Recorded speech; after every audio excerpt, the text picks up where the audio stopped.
Мырза мырза, биз жана суроо берилип кетпеди детская порнография боюнча? Ушул көйгөй барбы негизи?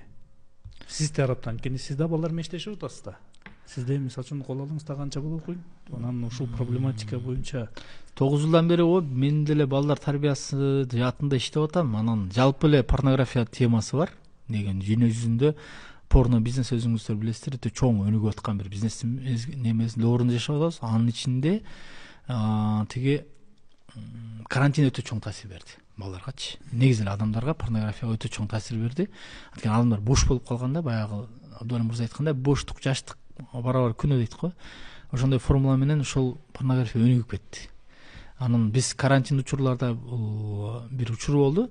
Балдар телефондо онлайн окуп калганда, кээ бир балдардын телефондору жок болуп калып, ошо балдарга телефон берип, биз мындай демөөрчүлүк кылып, демөөрчүлөрдөн телефон алып берип, 5-6 телефон анан таратканыбызда, кайра балдардын телефондорун алганда, эми балдар көпчүлүк учурда телефондун икир-чикирин билбейт да. Анан биз келип, кээ биринин программалары бар атайын сайып, ошону текшергенде, ошолордун көбүндө тиги баягы порнографический материал көп экен да. Кээ бир балдар 3 айлап күн сайын көргөндөр бар экен мисалы.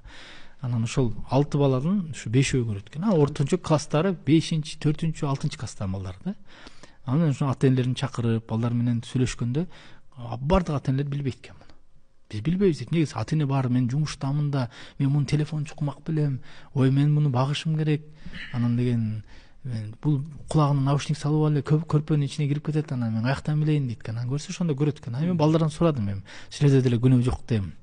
Бул балдар өзүнөн өзү эле отуруп эле көрүп калайын дебейт экен да. Бул көбүнчө мультфильм аркылуу да болот экен. Азыр аниме деген мультфильмдер чыккан. Бул да өзүнчө көйгөй. Аниме мультфильмдердин сезон менен акырын ушуга алып барат экен.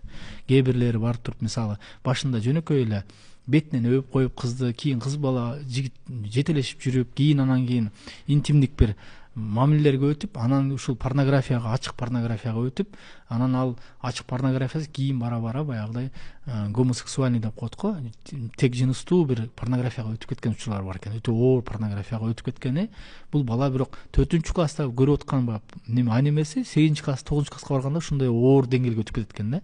Бала акырындык менен алат экен муну, дароо эле порнографияга кирип кетпейт экен да. Бул биринчи вариант. Анан экинчиси чөйрө. Балдары, достору көбүнчө короодо эмнени көрүп атса, ошону көрөт экен. Бишкек шаарында ошо окуган бир окуучум айтып калды. Агай, Бишкекте 5-6 класстын өйдө балдардын 70-80% көрөт муну депчи. Көпчүлүгү көрөт экен. Көпчүлүгү көрөт экен. Буга бир далил болгон. 3-4 жыл мурун коомдук транспортто, автобуста 2-чи класста окуп аткан кыз ошол порнографический видео көрүп кетип атканда, анын артында отурган бир киши видеону тартып алып, анан интернетке жарыялаганда, бул 2-чи класста көрүп атат бул кызчы. Ал кызга бирөө жөнөтүшү мүмкүн атайлап. Мисалычы, бирок демек ата-энелерге айтарыбызда мындай кайдыгер болбогула. Телефондо эмне болуп атат, балам эмнени көрүп атат, балам эмнени угуп атат, балам эмнени ойноп атат. Ошонун баарына контроль болуш керек. Анан ансыз болбойт да. Анан билбейм, ал өзү менен өзү жүрөт го. Анан телефон ал личный өзүнүн пространствосы дегенге болбойт. Личный пространство ал 18ге чыккандан кийин пайда болот да. Ошол. Урматтуу бир туугандар, бул теманы козгогонубуздун себеби анткени бизге өзүбүзгө деле ыңгайсыз бул теманы козгогош. Бирок бул көйгөйдү айтпасак, проблеманы да билишибиз керек да. Качан көйгөйдү билгенден кийин чечүү жолунда издейбиз да. Чечүү жолун сунуштап атабыз.